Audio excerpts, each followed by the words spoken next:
for big corporates. She's worked for big corporates in the background, including the likes of Amazon.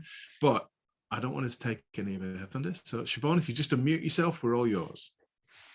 Hello. Thanks. I do try to be disruptive.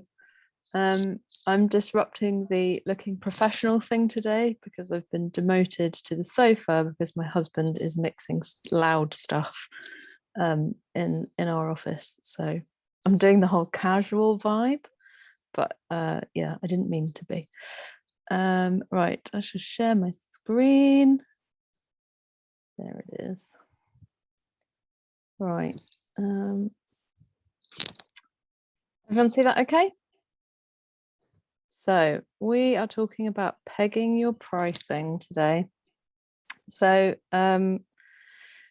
you might be like, all right, she's a marketing strategy consultant. What is she doing talking about pricing? But for me, this is one of those key elements that if you don't nail, it doesn't matter what fancy marketing stuff we do.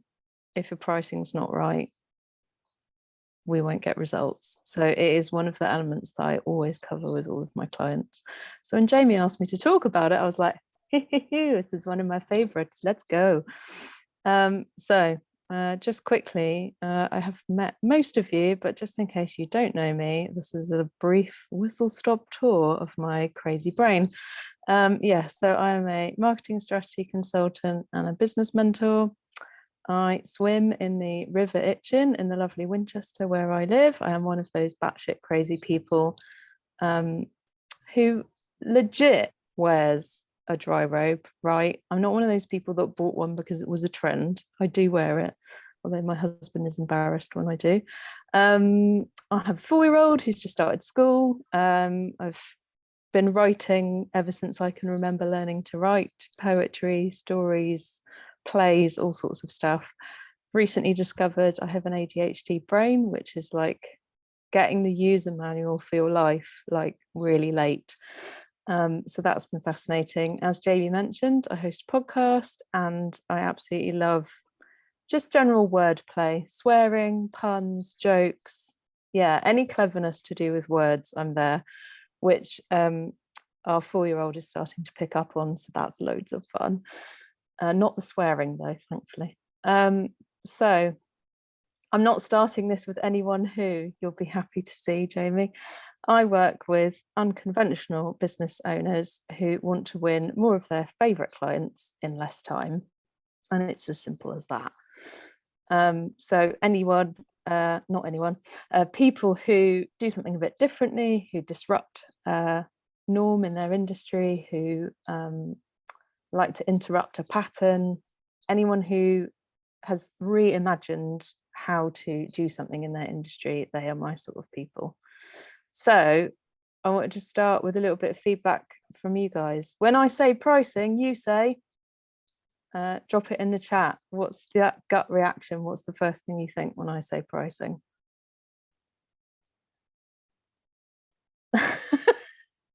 Ugh, that's brilliant. Bring it on. Okay. Crap. How much? Overwhelmed. Expensive. Great. I would like to say, first of all, you are not alone. That's why I have this discussion with lots of people. So what do we hear out there in the world on social media, etc.? Glib phrases from the gurus like, just put your prices up, just create some passive income streams, just do package pricing. There's always a just, isn't there? And you're left going, okay, great. Yeah, but how? How do I actually do that? So today I'm going to walk you through a kind of mental calculation that I built because I can't just pull my pricing out of my arse like some people are able to. Doesn't work for me, doesn't work for most of the people I talk to. It needs to be based on something. I need to walk into that conversation with that prospect. And when I say my service, Brainstorm and Build, is £750, I'm confident in that. I feel good about it. I feel like it's a good energy exchange. There is no, oh, do you do discounts? There is just, okay, fine, Siobhan, great. Now I know that. And I am supremely confident in it because I based it on a load of calculations in the background that make sense and mean something to me. And this is the first lesson in pricing, right? It's no one else's business how you do this. It's no one else's business how long it takes you to do something. Your pricing is about you and your value, and it is very personal. So anyone else's view on your pricing, they can quite frankly do one. Yeah, as Jay said, share your price as if it were telling the time. And that is another little trick. Downward inflect your voice. I picked that up from Chris Voss, Never Split the Difference, which is an amazing book on negotiation. And the funny thing is, when you start downward inflecting your voice, when you state your price, you actually feel more confident about it. It's a neat little trick. So we're going to start our mental calculation here. Start with some real numbers, right? You hear it all the time. I'll scale you to 10K months and blah, blah, blah. Yeah, whatever. If I've got 5 children at private school, 10K a month is not enough. We all have our own personal number that means something to us. I never talk about money because actually to the outward world, what I earn is probably not very interesting and doesn't sound like a lot, but it's more than enough for me. We only have 1 child, and now he's out of nursery. We have 0 childcare costs. So, and we paid off our car a few years ago. Like, we don't really need that much money. I'm perfectly happy. So I don't focus on that stuff. I focus on the number that's right for you, because otherwise you end up sharing stuff out of context as well. If your business is 100K in revenue and you spent 90K to make it, like, you're actually less well off than I am. So and you can do this as a little exercise afterwards, lay out all of your personal expenses as they are today. For me, it's my subscription to Specsavers so that I can see on a daily basis. They send me my contact lenses, my Costa addiction, lay it all out, your birthday presents, literally everything. And if you don't know, track it for a month and get some data, see what your expenses are, lay them all out, and then figure out, okay, I need to pay myself this much in order to live. So that's your wages then become a business expense. And then in your business expenses, your Canva subscription, your networking, your saving for corporation tax, all of that jazz, business insurance, lay it all out. And actually the first step is just to look at it. And then lay out what your income is. So do you have any side hustles, properties? Is that taxable? Figure it all out, get it all in a spreadsheet, and then go, okay, that's today, but how would I like that to look?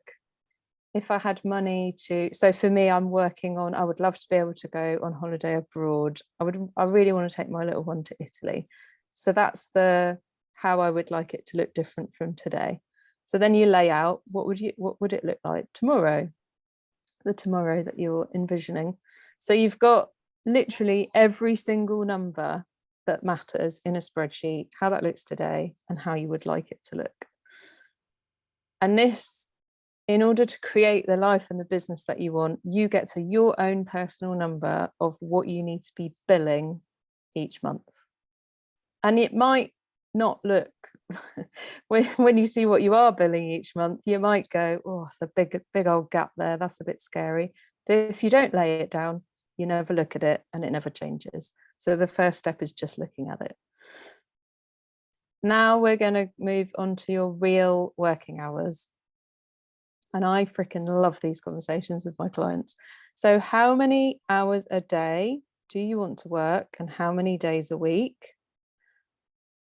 And here's a little truth bomb for you. Your brain can't do more than about 5 or 6 hours a day at 100% productivity. It falls off a cliff. So if you think you can do 10 hours of productive work a day, you can't.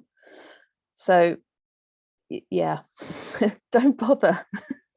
You will be way more productive if you schedule yourself in 5 hours a day. Trust me. I've been doing a 24-hour week ever since I started my business. Someone who I connected with on LinkedIn asked me the other day, oh, that's really nice. Is that like a side hustle and you've still got a corporate job? And I was like, no, I couldn't do a 40 week if you paid me now. And I'm much more productive with 24 hours. So, you know, paint the picture of what you want. That would you like to take Fridays off and go meet friends in cafes for coffees? You know, like, paint the picture of what you want it to look like. For me, it's spending time with my son. It is being able to go at 3:30 and pick him up from school and not needing wraparound care and just getting to hang with him because he's quite cool. So yeah, you'll get to then how many hours a day in a week you can go, right, that's, you know, like for me, that's about 80 hours a month. Then take off holiday, take off some contingency for time off sick, take off some life happens time, take off a reasonable percentage, use what you had in corporate as a guideline if that helps, and then figure out what's billable versus not billable. So that 80 hours I work a month, I can't sell all those hours because I've got a network and do my marketing and take my brain for a walk and do big picture thinking and all of the rest of it and do my accounts and expenses, yada yada. So most of the time you'll find that about 40% of your time is not billable. And if you don't know, again, track it for a month, get some data. There's a great tool called Toggle. Just track the shit out of it. Don't judge yourself and just see what it looks like. And if you want to increase the amount of billable time you've got, or just make some space to do some fun shit with your time, try Toast. So that's where I do an audit of what I'm doing, write down everything that I do with my time, which you could do after you've done a month's worth of tracking, for instance, and then go, right, can I template it? Can I outsource it? Can I automate it? Can I standardize it? Can I throw it in the bin altogether? So that's Toast. And that's a really good exercise to just clear out shit. That really cool guy, what's his name? Justin Welsh on LinkedIn, the guy that talks about systemizing content. He basically posted a post with his own version of Toast, and I felt really good because I had my idea validated by someone like really professional and famous. Your working hours. So to create the life and business you want, how many hours can you actually sell to another human being? Sorry, Toast. Yes. Can I template it? Can I nearly couldn't spell Toast. Can I outsource it? Can I automate it?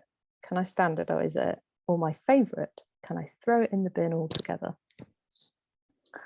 And that takes some honesty with yourself, obs. So time for some long division, no, short division. You take the magic number you want of money, the magic number you want of hours, and you divide one by the other. And I call this like a real hourly rate. This is not one you tell other people, by the way, this is just to exist in your brain. So if I needed £100,000 a year and I could only sell 20 hours a month, in my head, every hour I sell to another human being, on average, need to be billing 420 quid. And you might see that and be like, ugh! But don't worry, this is a guide, right? This is a guide.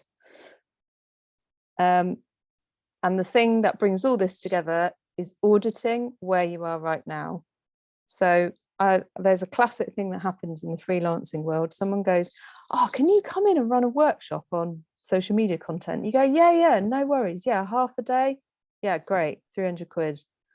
And then you walk away and you go, oh shit, I've got to prep for that. I've got to travel there. I've got to make some slides. I've probably got to buy some notebooks or do some branded pens. Oh, and then I've got to follow up. Shit, that's 3 days. So that half a day you quoted, you've made a loss on. Somehow I figured this out when I started my business, which I still can't believe. The first workshop I ever quoted, they wanted a day workshop and I quoted 900 quid and they were like, what, for a day? And I went, it's not a day of my time, it's 3 days. And they were like, oh, okay. Yeah, well done past me. Don't know how I figured that one out. So audit your products and services. Be really honest with yourself. This product or service, people buy a power hour. That is a classic, right? It's not a power hour. It's a power hour for them. It's a power 3 hours for me. Figure out what that hourly rate, real hourly rate, looks like for each of your products and services. And then how does that stack up? look at the average. They don't all have to be delivering your magic number, but so long as on average you're there or you're tracking towards it, you're okay. Some of your initial things like a power hour will be less profitable, but if it leads into something high ticket that is more profitable, that's okay. You can take a view on it.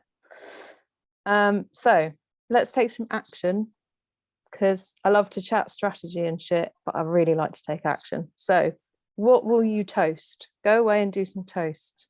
Can you think of something off the top of your head straight away that you're like, do you know what?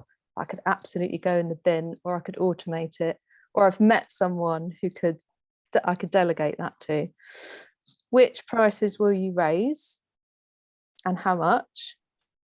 So your magic number, if that's 420 quid and you're averaging 220 at the moment, yeah, I mean, if you're super brave, you could raise your prices by 50%.